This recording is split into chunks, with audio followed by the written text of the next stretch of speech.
I'm Carmen Twillie Ambar, president of Oberlin College and Conservatory. Welcome to Running to the Noise, where I speak with all sorts of folks who are tackling our toughest problems and working to spark positive change around the world. Because here at Oberlin, we don't shy away from the challenging situations that threaten to divide us. We run towards them.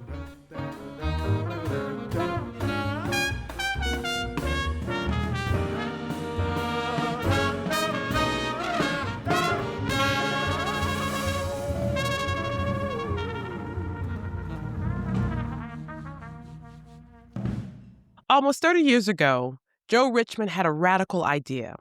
Give teenagers tape recorders and ask them to document their own lives.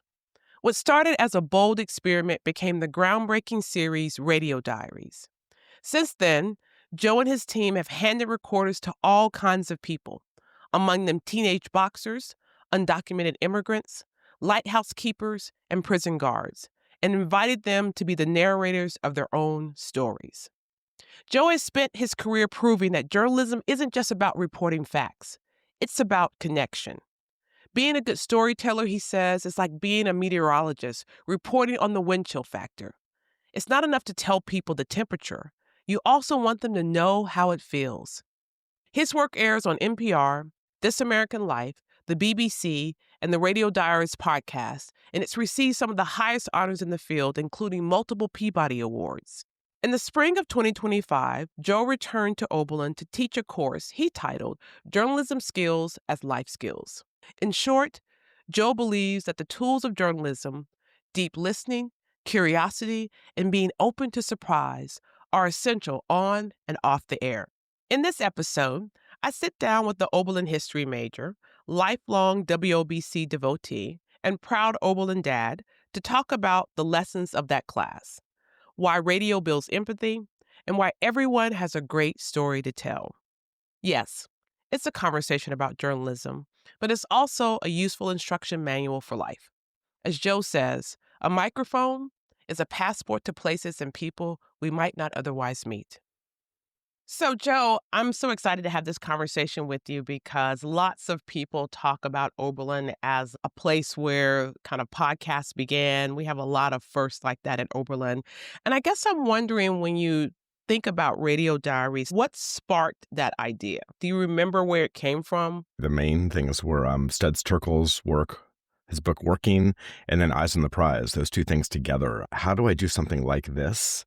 And I thought it meant documentary film, but then as I was working in radio more and hearing more stuff that was like what I wanted to be making, that felt like a path. The thing that really turned things was I was doing a little bit of work on Eyes on the Prize 2, that second series as an intern, and seeing how much money and time and work goes into this stuff. And meanwhile, I just gotten a tape recorder and I was out there like talking to people. And you don't have to ask for permission. You just go and you interview someone that you're interested in. And that was kind of addictive. So that turned me to radio for good. So I'm wondering if you can tell the audience, walk us through your process a little bit, because this idea of just handing someone a tape recorder and a mic and turning them loose, when you're finding these subjects, what's that process like? What kind of education did you give them? How do you get them ready to tell their own story? I mean, I'll back up to say that at this point in Radio Diaries, we do a lot of things. We do a lot of historical documentaries and a lot of these kind of non-narrated, highly produced kind of experiential kind of documentaries that aren't necessarily giving people tape recorders. But the diaries are what I'm known for, what I did a lot of in the years past, and we're getting back to now, which I can come back to. And the process there is, partly it's about choosing a topic that sort of needs to be humanized. Maybe the stigmas and associations need to be blown up in some way through just one person, getting to know one person. So sometimes it's looking for an issue. Sometimes it's just finding a great person who's just an interesting talker. So I would say, as far as the beginning process, when I first started, this is almost about 30 years ago. I know, it's been a little bit. It's been a little bit. I just turned 60, so I'm in the little bit quite a bit right now. Yeah, well, you and I are close in age. So when I was thinking about 30 years ago, I was trying to take myself back to that time period and what it means, because at some point here, we're going to talk about TikTok and the ways that people tell their own stories now. But 30 years ago, and the tradition that you all developed, I think is something to really be proud of and something significant that you've added to this culture. Well, thank you. It is something I'm thinking a lot about because when we started doing these diaries, it really sounded different than anything else. And it's not the case anymore. Everyone is recording their own story. So there's a lot of question about what is the value of working in this way. Basically, what I come down to is doing anything well is worth doing. There's just so much garbage out there.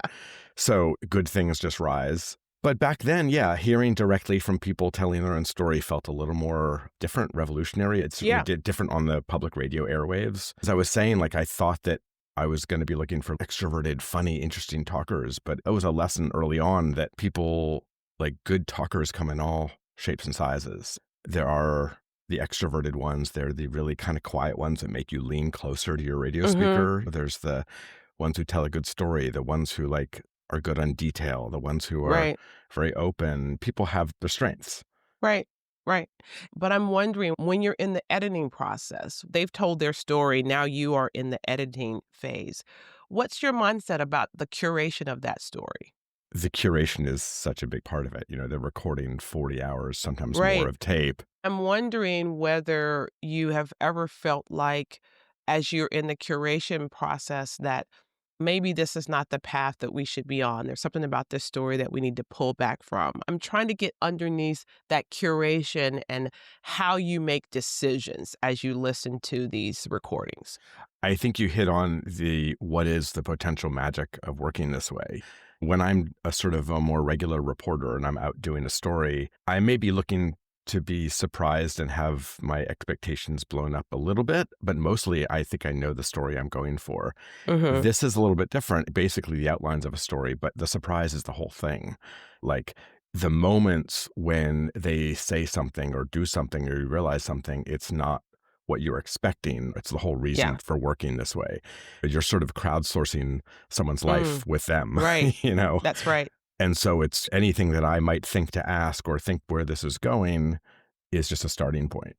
Do the subjects have creative control? Do they get a chance to listen to it and say, hey, I don't want this revealed? How do the subjects play into the curation?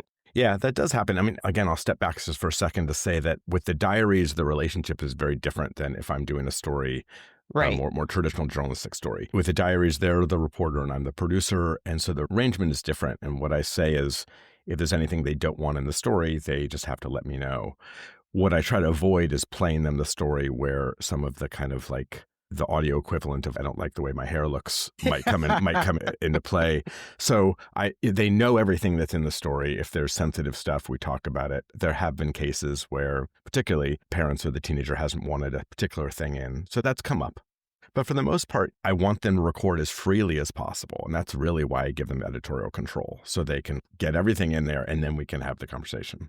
As I was prepping for this conversation with the team, we had one of those little detours. It was a 20 or 30-minute detour about social media. The world has changed. People are recording themselves and telling their stories. Do you feel like you are the sort of father of that? You started 30 years ago. Do you feel responsible for what you brought, Joe? No. Do you feel like that some of your work led to this? And what is your view of what's happening on social media now? I mean, the thing was, when I started doing these audio diaries, there were actually similar things out there. Video diary projects, some audio diary projects. Ghetto Life 101 was a wonderful project that influenced me. There was a time when that was kind of trendy, handing over the equipment. Citizen journalism a little bit after that. So it's not like anyone invents anything so much. I just played a lot with the form. And it's funny that we're talking a lot about diaries here because it's not something we've done as much over the last 5 or 6 years. We've been doing a lot more historical documentaries, but things are changing. They are. The world is changing. Our funding has been cut and changing. And frankly, I'm realizing that we need to go full on back to diaries. I think it's a moment when I have felt like it hasn't been a moment for this kind of form lately. And I feel like that just changed this year. I totally agree. And I think I wanted to have this conversation with you because I think we are moving back to a world of trying to understand the macro by these micro looks. Exactly. And I think that's what's powerful about these kind of intimate personal stories that are curated with some sense of substance, which I would describe as not so much happening on social media, although there are substantive things that happen there, which is why I'm so attracted to what you all do. And I guess I'm wondering, since that you might be headed back to that framework, what you think the power of radio as a medium. Is that how you would want to spend your time, or is it also about video and the other ways that we see people tell their stories? I am a 100% audio radio evangelist. Yeah. Well, you have to explain that now. We're going to be evangelists about it. We got to explain it to everyone. We could spend the rest of the time talking about, I really think it's a magical medium. I do. The way that we get beyond the preferences that we sometimes have with our eyes and what we're seeing is really powerful. I think many people talk about radio as an empathy machine. And I think it's really true. This way of, it lets people in a way that other mediums don't always. It's like this combination of the visceral, immediate, emotional with the kind of way it actually gets in our body. You can even get as spiritual with like sound waves themselves are getting inside our body. That is the way that they literally touch us in all different ways. I think audio for me is a way of finding stories that have emotional truth. Our ears have a great bullshit detector. They really do. I think more than any other sense. That's so interesting. I think it just helps us know what feels true to us deep inside. As we've been talking about this in the team, we spend a lot of time looking at the language that you use, because you talk about yourself as a radio journalist. It's actually a return to the past with the lens of this century, right? The lens of what's happening in the world today. And I'm really fascinated by this notion that our ears have the ability to detect what is really true. And we've been having a struggle with the truth, I think. Yes, we have. In this country, and certainly from this aspect of journalism and of storytelling, what is the truth? And I guess you're offering up to us that one of the ways that we can be more discerning as truth seekers is to be listeners more than kind of visual consumers. People do talk about it's the first sense that turns on when we're babies inside the womb. There is some way that audio, sort of a cosmic connection for us and what we know is true or something. Yeah. So there's that. But I think what you're suggesting is something that I've been thinking a lot about. I think many people have been thinking a lot about is what is the role of journalism in this moment when the truth is so contested and no one listens to each other. And so what do you do with that as a journalist? And for me, I think the only thing to do is to find that sort of emotional truth kind of path. When I think of these diaries, sometimes I think about them as like little Trojan horses where you get to know someone and you forget about whatever the issue is. You just get to know them and feel like a family member or someone you like, or you get to relate to them in some way different from the fact that they are an undocumented immigrant, let's say. That's right. You said something, Joe, that I think is so important, which is that it's about helping people connect to an emotional truth, not so much a factual truth, because we struggle so much with the facts, but maybe we can get back to an emotional truth. So one of the things I thought we might do is just you and I to listen a few minutes to one of the stories, and then let's talk about it a little bit from the standpoint of what we've been describing, which is this connection to the emotional truth. My parents know that I'm bisexual, but they don't talk about it much. My father doesn't really talk much at all. My mother, on the other hand, when I first told her, and she reacted totally crazy. It was all against my growing up beliefs. Anyone who was gay or was lesbian was considered sick. Wasn't accepted in the Catholic Church at all. It wasn't accepted. So I've grown up with that concept all my life. So to hear that that's you, wouldn't that blow your mind? How do you feel about it, Dad? About what? How do you feel about me? Fine. What about it? Sexuality-wise. Oh, you're 17 years old. You're not definite. You're not formed in your ways. Someone at 17 does not know what is at the other end of the line. Anybody. There's just not enough life that you've seen. You haven't seen enough. You haven't done enough. You have not lived. Well, over 2 years and then 5 months have gone by, and I that's think what I if a believe. good fella came by and really treated you right, your mind would switch.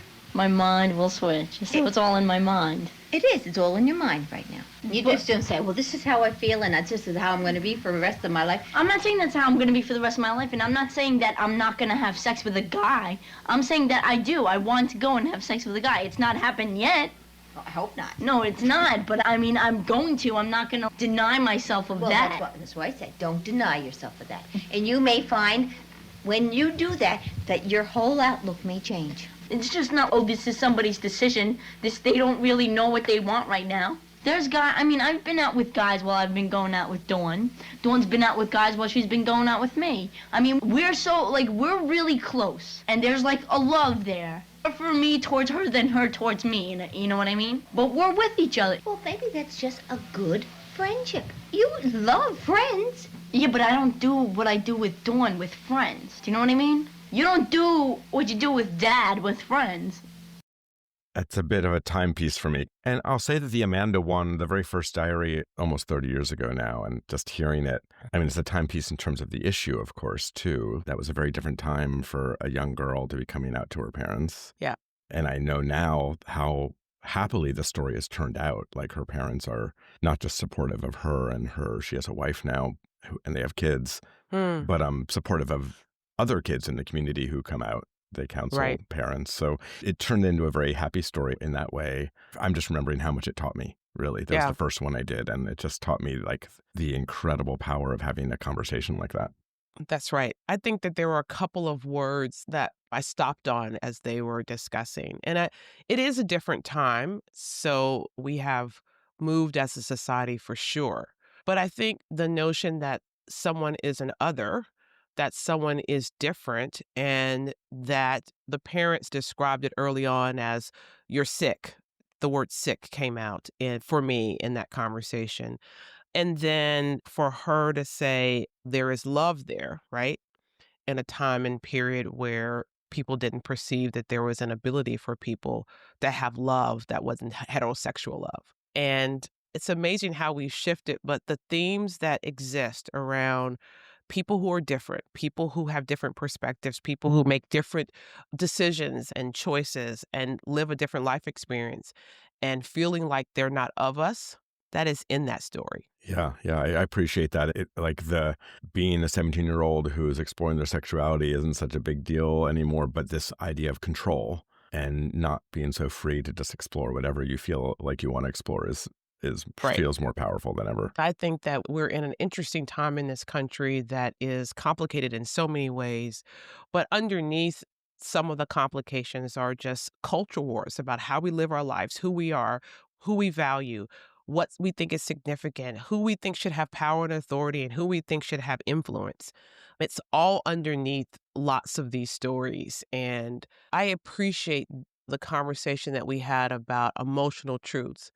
And emotional truths helping us find the clarity in how we think about who we are as a society. And that's what I think is so interesting about this return that you are suggesting that you might do to these personal stories, because maybe that's the only way.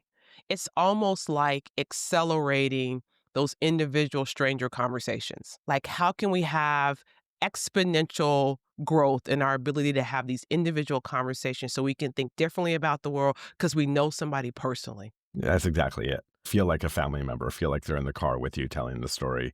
And that's the idea, whether it's the diaries or the other kind of work we do where it's still non-narrated. I just think about like the listener, how direct a feed can you get? Yeah. That isn't so mediated by the reporter, by the narrator, by all of that. That's right. And that's what I think is so powerful about your work. And I'm so glad that you are encouraging us to like focusing on a particular sense and getting rid of all of the other senses so you can really, really hone in.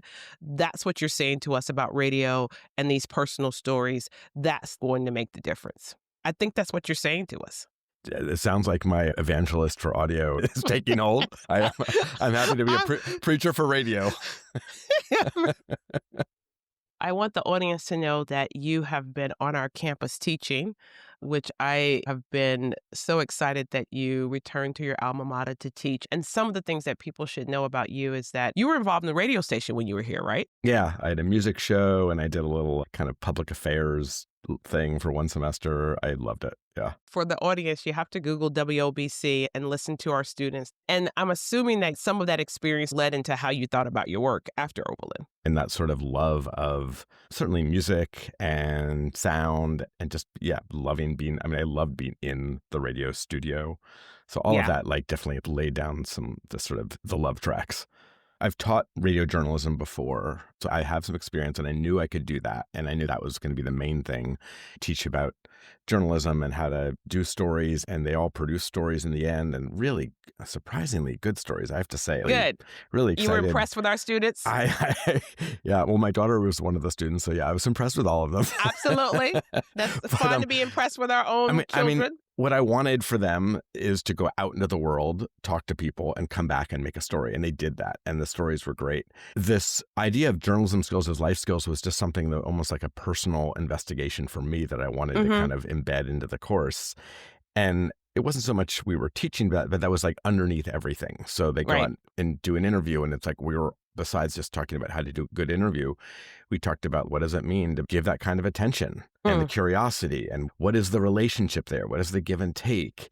And we did this one assignment that I loved. I had them do one interview that wasn't for any story. It was just to find someone that they wanted to interview and then give them the recording.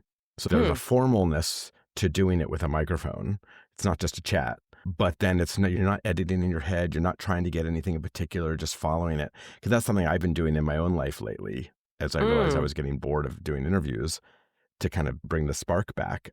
And so we called it a question bath. And just to give someone that kind of attention and then give them the recording for themselves, they kind of flip the exchange a little bit. That's right. So we did that. Was there any purpose? I mean, when you said to bring the spark back for yourself doing that exercise, was it simply the idea of listening with the purpose for understanding, not with the purpose of doing anything with it? Exactly. It's like just to be in it. Not to be like, where's the next question? Did I get what I need? Is this working out? Not to have any of those thoughts, just to be in the experience of the interview. It changes it when you don't have a goal. That's right.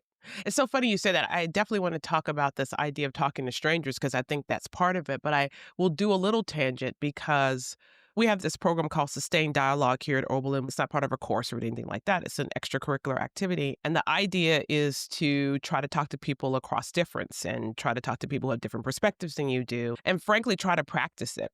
And I use that principle from Sustained Dialogue, listen with the purpose of understanding, not with the purpose of changing someone's mind, because it's the exercise in listening without a purpose of trying to figure out the next question or respond to them or whatever.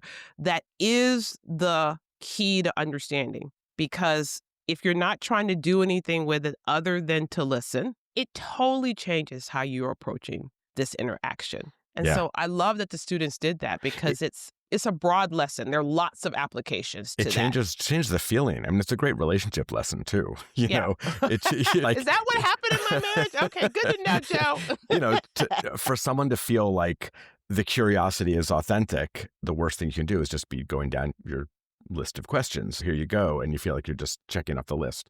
Right. So, not letting the conversation naturally move and flow with the things that happen. Yeah. I mean, that's what we're all after.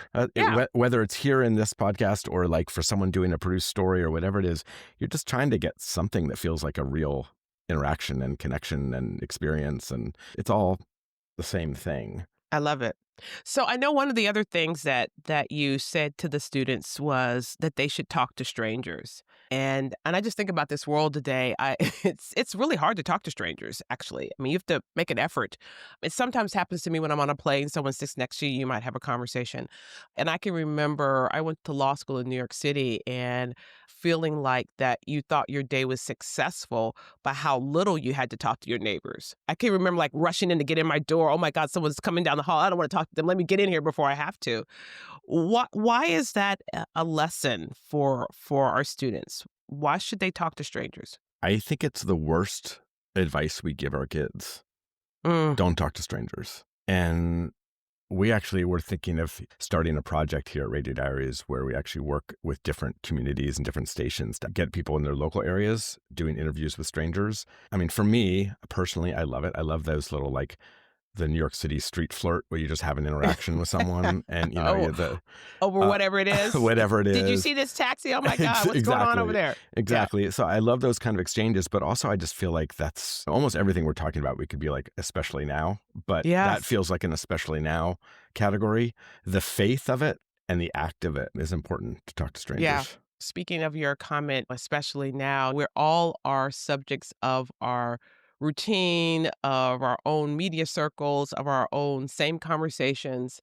And just this idea of talking to someone that you don't know and where the topics might come up that you have very different viewpoints about, and the possibility to know something that you didn't know with that admonishment that you gave to us at the beginning of listening, right? Not trying to respond. Oftentimes wonders if just some of those little tweaks could be the very thing that changes the world for good, right?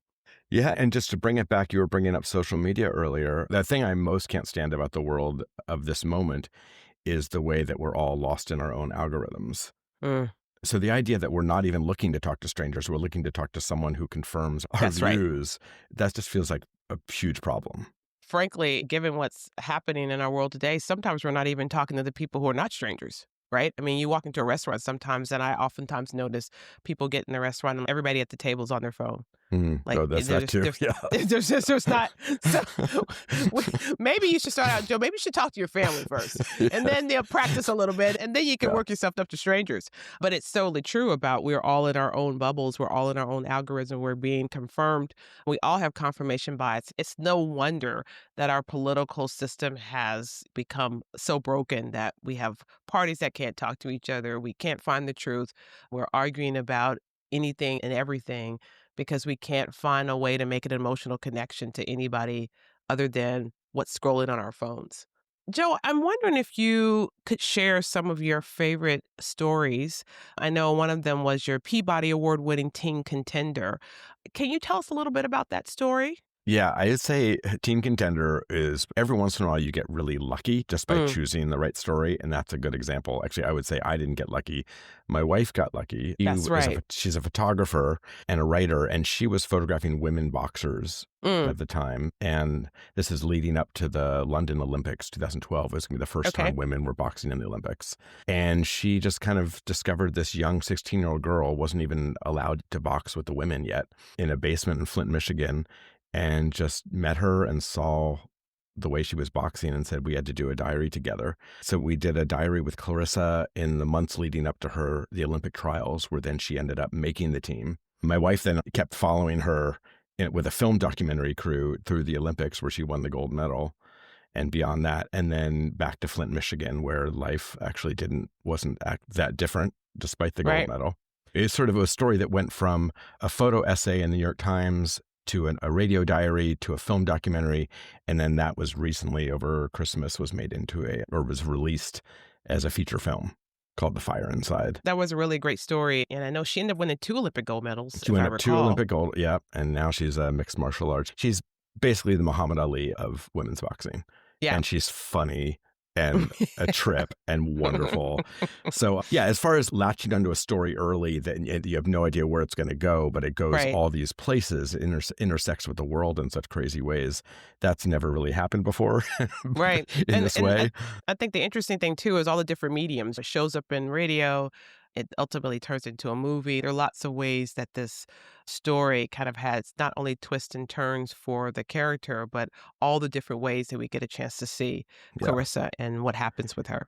And then in the radio diary, the beautiful thing is, besides seeing this like budding boxer who we don't know yet, but is going to become the best women's fighter of all time so far, she's just a teenager with all the stuff. It could just be about anything, really. Hello, this is Clarissa again. There you go. I'm at Burston Fieldhouse right now. And it is 17 days before the Olympic trials. Get ready, Russ. Hurry up. Okay, hold on. Coach. Can you explain to me what's going on right now, Mr. Jason Crutchfield? Coach Crutchfield. You're going to spar with them two guys right there. Come on, y'all, get ready. Ready. Box. Good shot. Let him go. Right there, Real. There you go. Let it go right there. To me, the gym is a beautiful place. You know, as soon as I walk in there, it's like all stress just leaves you. If they would let me live there, I would. I mean, we got a bathroom upstairs for showers. I bring my clothes, pillow, a nice size cover. Probably make me a pallet and a ring. Cut the light off, and then just go to sleep. That's a good shot there. Come on, Ref. Let's go. Stay into it. Sloppy. Don't get sloppy. Keep yourself together. Come on. There you go. Well, I can remember her dad brought her down to the gym. She was 11 years old. 11. And he told me, he asked me, he said, hey, my daughter won a box. A week after that, I noticed how she was punching, aggressive and fast, and her fire, her hunger. Man. Make him pay. There you go. A coach always wants a champion. That's why we coach. We want to help the kids and stuff like that, but the first thing is to have a champion. Now look, I think I got one. I just never thought it was going to be a girl. All right, come here, Russ. You got to do 15 minutes of ice, 15 minutes of heat. You got me? Hello. Hey, Russ, turn that phone off. I'm calling back, okay? All right.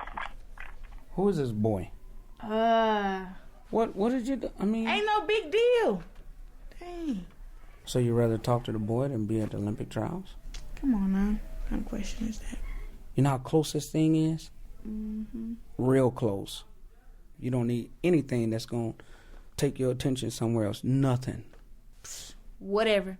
I like boys. Can't help it. That's cool, but just keep it platonic. What that mean? Nothing but a friendship. If you like him, drop him. Nothing. Listen, you're up against a lot. When we go to these Olympic trials, you're going to be up against grown women that are stronger than you. They ain't got to go to school. They ain't got homework. All they got to do is box. These people hungry. It makes sense. You gifted. You real good. But you're not ready yet. We're almost there. We're not there yet. Well, I'm strong-minded. I'm not going to let nobody feed me off in the wrong direction. Listen, look at me. Just stay focused. You got all your life for boys. This is a once-in-a-lifetime thing right here. What I loved about that as a mom of teenagers is that you go from this kind of most important topic to him saying, my favorite line is, you have plenty of time for this, boy. This is a life-changing moment. Yeah. Right? And anybody who has teenagers knows that the energy to try to help them figure out the important thing they should be focused on as opposed to this thing that seems important to them right now but is not, is like the challenge of parenting teenagers. Totally. I love that scene so much. And I will just say, I was there when they were recording that, actually. Oh, wow. And I was like, this is so good. This is so good. I please don't let anything mess this up. This conversation between them. And then I realized in the days following that they have conversations like that all the time, this like little debate that goes on. Yeah. I'm so glad we caught that. I'm wondering if there is a history story that you feel like really changed your perspective, or a personal event that you found really compelling in that part of your work. Willie McGee in the traveling electric chair. Yeah, that's a powerful story. That's one of my favorite stories because we do these historical documentaries that rely on a lot of like first-person interviews and archival tape, and then we do these diaries, and that's one where it's like the best of both worlds, and also just like a very human search to figure out what happened. The quick story is Willie McGee, who is kind of almost like a To Kill a Mockingbird kind of story. That's he was right. accused and ultimately sentenced to the death penalty for raping a white woman. And so there's a lot of questions about what actually happened there. Right. We knew about this story, and we had found this incredible archival tape that's in the story, which is a recording of the execution in a sense from a distance, from the plaza, the town square. So we were very interested in doing the story, and it wasn't until we found the granddaughter and found that she was on her own search to uncover on our what own happened, efforts to try to discover what happened. that the story really came together. This has been a theme throughout our conversations about emotional truths, about talking to strangers and people who have different perspectives. And that comes through so powerfully in this story as she is talking to the son of the prosecutor, trying to discover the truth, and this tension that they have around the conversations that he may have had with his father about what really happened, and his desire to keep that to himself, right? As the father has given him information that the father suggests he can't reveal. And she is seeking the truth of what happened to her grandfather. And everything is laid out. It's about race. It's about the criminal justice system. It's about our familial connections and our obligations to our ancestors. Like everything is in that story, right? Yeah. As the audience is also struggling with how it feels about what has happened. And it's also a good example of someone who's really digging into the interview in a graceful way. It's a good example of interviewing too. Yes. There's something in that scene that I will never forget. Well, I remember the night of the execution very well. We were all standing in the kitchen, and my father reached up in the cabinet and got a pint of bourbon, and he took the fifth of whiskey, he hid it inside his coat, and when he got to the courthouse, he told the sheriff that he wanted to see Willie McGee alone in a room, just the two of them, and they sat and they talked while Mr. McGee drank the whiskey. And my father asked him, said, did you or did you not rape Mrs. Hawkins? Were you guilty? And he got his answer. And my father never divulged it to anyone else, and I'm not going to divulge it now. I wouldn't want you to go against your father's wishes, but I still want to know as much history as I can about my grandfather. I'm not looking for him to be wrong, nor I'm trying to find out if he was right, but it sure would make me feel better to know. I certainly appreciate what you're saying, but we have to take into consideration there was a pint of bourbon involved. I mean, this man was facing death in a matter of an hour or so, and what a person would say at that time, especially if they had been drinking, I just don't think it's fair to repeat them. But I also know that a drunk speaks a sober mind. And at that point in time, what did he have to lose anyway? I wish I wouldn't have told you. Now, I mean, I really do. Because as much as I know that everybody wants me to say, he said, yes, he did it, or no, he didn't do it, I can't say that. I'm not going to say that. To keep rehashing something that happened 60 years ago can't possibly bring about any good now. But me as a granddaughter, I'm here to get information because there's another generation ahead of me that carries the McGee name now. And they don't even know any of the history of what happened. So that's my place. Bridget, I certainly have a great deal of compassion for your family. I mean, none of y'all did anything. I'll give you your answer because I think you're entitled to it. But I'm going to do it for you, off the record, alone. Is that fair enough? That's fair. All right. Oh my gosh. And I was there in the room. It's the most. And I was thinking, no, I don't. But they turned off the tape recorder and they had this conversation. And I remember later that night going back to the hotel room and hoping and listening to that moment. And as soon as I heard the click, I was like, oh my God, this is so beautiful. Yes.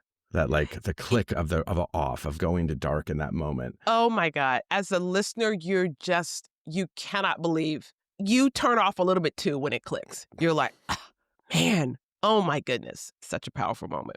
You and I in this conversation have hit upon some things that I've been wrestling with in my own thinking about what's happening in society. So can we get to emotional truths? Can we get to a place where we are reflecting what we think is right in the world through our own views, but also understanding what's happening with our fellow citizens? You have children that are close to my children's age. So I have 18-year-old triplets who are actually all coming to Oberlin. I guess I'm reflecting on the world and what world they're entering. And I think in the same way that you probably are for your children. And I'm wondering what we can say to them about what we think they should be pursuing around this notion of truth as they enter this world, as they're thinking about what media they want to consume and how they think about their creative endeavors. What is the lesson from journalism that you want them to know? Until the attacks on the humanities, and specifically National Endowment for Humanities, and until teaching this class, I never thought so much about journalism as like the humanities. I think as a way to think about it that way, like an investigation of who we are, what we're doing here, what does it mean to be human, those sorts of things. There's such a focus in journalism about what's happening now, and that's a problem. There's such a full range of things that we could be looking at that explain the human condition and explain what we're supposed to be doing on this planet. And I think that those are all worthy of looking at in a sort of journalistic lens too. So I'm into the humanities right now in this moment, you know? Well, we really appreciate that because, that's what Oberlin's about in every way. So you just alluded to the cuts to the Endowment of the Arts, the recent conversation around cuts to NPR and federal funding and just what's happening, PBS, of course. What changes are you anticipating? Why does audio journalism continue to be important in the context of these conversations? We're a small nonprofit and we just lost 40% of our government funding. So it is like we're in this sea that so many are in. And I think there is a call right now for journalism. For me, there's a call for audio too, for some of the reasons we talked about. I think it's even more a call to like, what do you believe in? Yeah. What are your beliefs? What are you standing for? What those sort of things. That's the hope that you talked about that I'm feeling in myself and in many people. There is a clarification of believing in things. Right.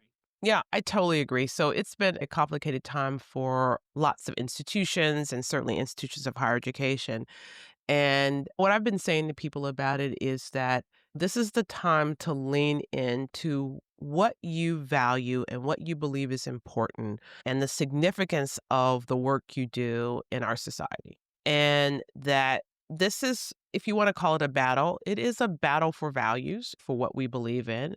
I think it's a battle for what this country has stood for. Not perfectly, not in every way demonstrating it, but in who we fundamentally believe we are. And I don't think that we can just sit back and decide that doesn't matter. It's not a big deal. I'm just going to go to the movies or whatever it is that distracts people from what's important. And I'm hoping that everyone in society who has these values that we believe are important, that are fundamentally American values, will get a little spine about it because it's going to make a difference. Whether we hear the stories that you are producing or whether institutions like Oberlin continue to send people like Joe Richman out into the world to do good.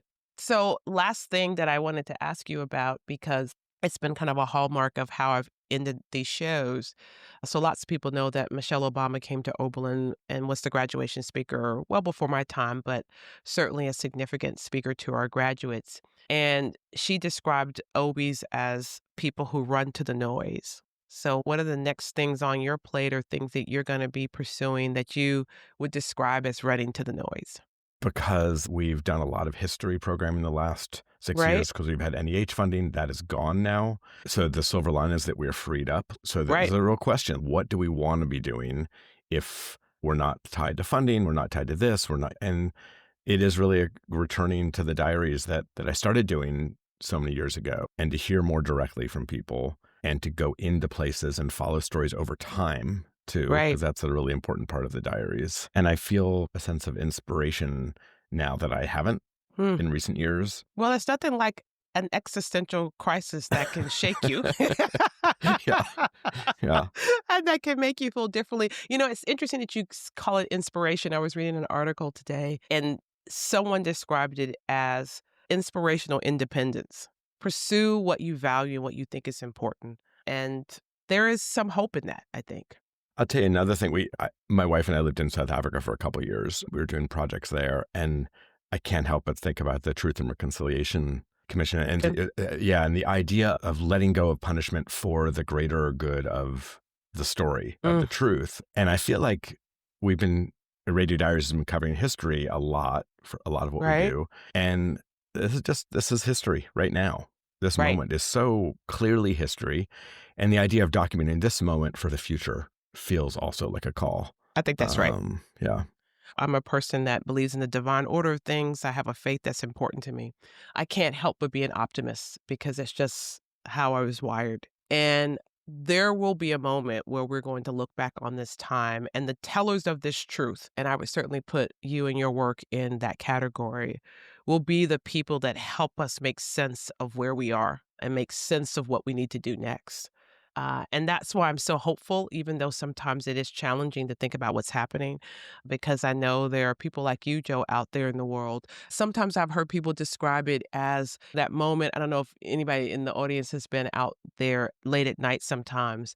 And when you look up at the moon, you try to think about someone who's doing the same work that you're doing in a different way and have that kind of confidence that we're looking at the same moon, trying to accomplish something significant in different ways, and that comfort that you have that the right people are out in the world doing this good work. Totally agree. I have those people in mind a lot lately, those like reminder people.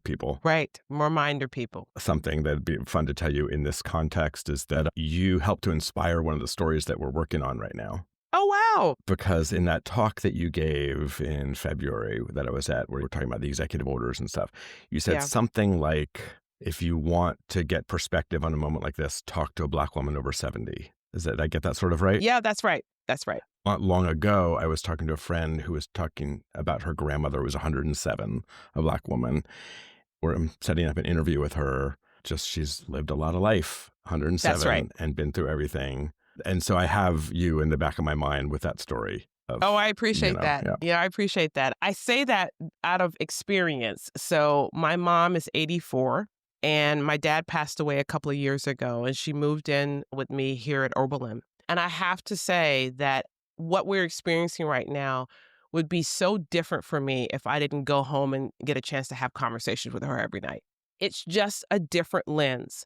That perspective gives you a way to have hope about what's possible. And I'm excited to hear that story because I think that it will help people have a different posture about not only hope, but what our role is in making what we want to believe so, because that's also the perspective about the work that those folks did during really challenging times where society was much more challenging than it is now. A society that oftentimes I say about my parents was designed for them not to be successful. The whole society was set up that way. And most of us don't have that experience where we grow up in a society that's designed for us not to succeed. And you ask those people how they made it through. Change the way you think about the world. Yeah. So I'm excited to hear that story. Yeah, I'm excited to hear her too. The only thing I'll add, just to say a word, it was so fun to be back at Oberlin. Oh, I'm so happy. I'm so happy you enjoyed it. I mean, I knew it'd be fun, but like to go back to where you went to college 40 years ago and be teaching, it was one of those very strange, like spiral path kind of experiences where like you're in the past and the present, and then having my kids there, it was really a special block of time. Yeah. Oh, I'm so glad you feel that way. We were talking about reminders before, and it felt like, oh, this is a place that reminds you of some things that are important. Remind you what you know to be true. Excellent. Thanks, Joe. Thank you. Thanks for listening to Running to the Noise, a podcast produced by Oberlin College and Conservatory. Our music is composed by Professor of Jazz Guitar Bobby Ferraza and performed by the Oberlin Sonny Rollins Jazz Ensemble, a student group created through the support of the legendary jazz musician. If you enjoyed the show, be sure to hit that subscribe button, leave us a review, and share this episode online so Obies and other folks can find us too. I'm Carmen Twillie Ambar, and I'll be back soon with more great conversations from thought leaders on and off our campus.